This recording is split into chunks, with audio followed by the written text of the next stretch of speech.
À quoi sert un ingénieur du son? Dernière partie. Donc maintenant, on va s'attarder sur le monde analogique. On est toujours en mono, on n'a toujours pas commencé à mixer, on a gâché une matinée pour réparer la batterie et la voix, d'accord. Donc voilà, c'est ce qu'on fait ici au studio. On a choisi du matériel polyvalent et je pense complémentaire, d'accord. C'est 10 ans de recherche, de tests, d'évolution. Aujourd'hui, on est donc avec des tranches de 1073 Nive, puis une mini console API et des compresseurs haut de gamme qui peuvent servir aussi bien donc sur des groupes que sur des instruments individuels que sur le master. Donc voilà, on en est là. On a l'opportunité de pouvoir tester, d'accord. En termes d'instruments, j'ai des guitares, j'ai des amplis, des distos, plein de micros. On a l'opportunité vraiment d'essayer plein de choses pour arriver à trouver la bonne couleur. Donc pour la voix, on va écouter ça tout de suite. Ça donne ça. Vous allez entendre d'abord la voix de base, puis la voix finale avec les effets.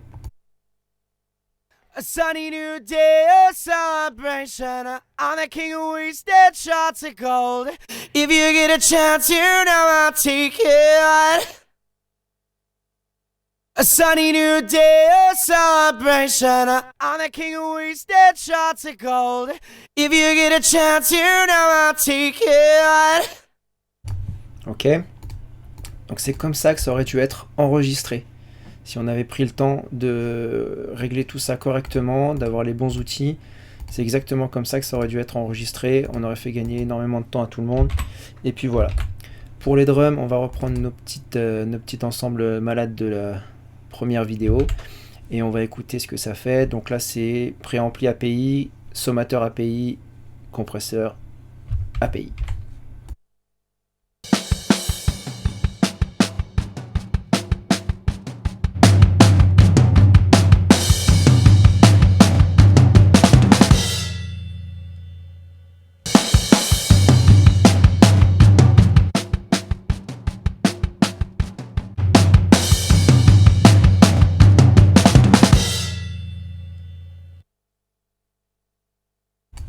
Et voilà.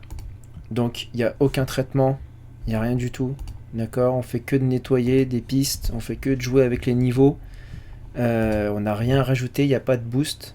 D'accord. C'est que savoir utiliser ces outils, être toujours à la recherche du son naturel, de la fidélité du son.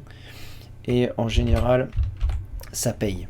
Donc la basse passe juste dans une tranche de 10,73 et la compression elle est digitale là juste pour calmer quelques petits pics. Vous allez voir quand on passe sur la version analogique, le 11,76 se réveiller un petit peu.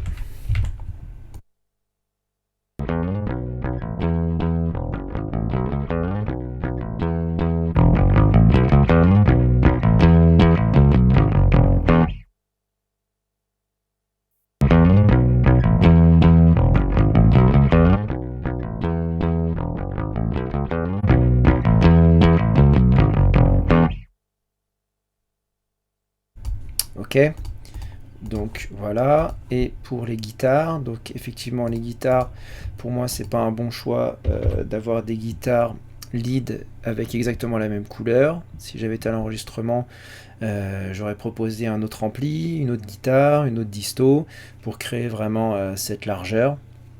Cependant, on arrive quand même à faire un son qui est relativement correct. Mais encore une fois, on n'a pas commencé à mixer. Donc peut-être que quand on va mettre tout ça ensemble, il y a certainement des choses qui vont pas fonctionner. La voix a un petit peu trop de sibilance, la basse est peut-être un peu trop énorme, on verra bien. Pour l'instant, on en tire le maximum.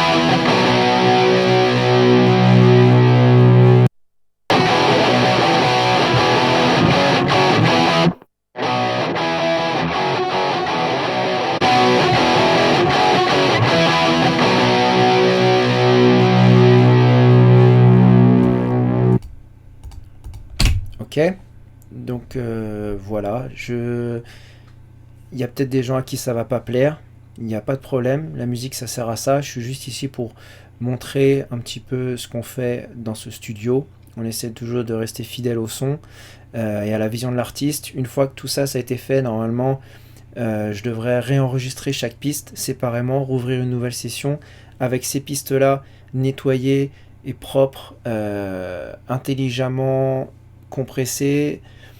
On rouvre une session, on refait un petit équilibre et là on appelle l'artiste qui vient et nous donne les petits détails qui vont bien sur telle partie, on monte tel élément. Et puis voilà, la musique c'est ça, c'est rencontrer des gens, c'est grandir en fonction des influences de chacun. Je pense pas qu'on gagne énormément de choses à rester tout seul dans sa chambre ou dans sa cave. Donc voilà, c'était une petite démo. J'espère que ça sera utile. Et je suis intéressable sur le sujet, donc on peut en discuter. Vous pouvez envoyer des mails. Il n'y a pas de souci. Amusez-vous bien, bonne musique à tous.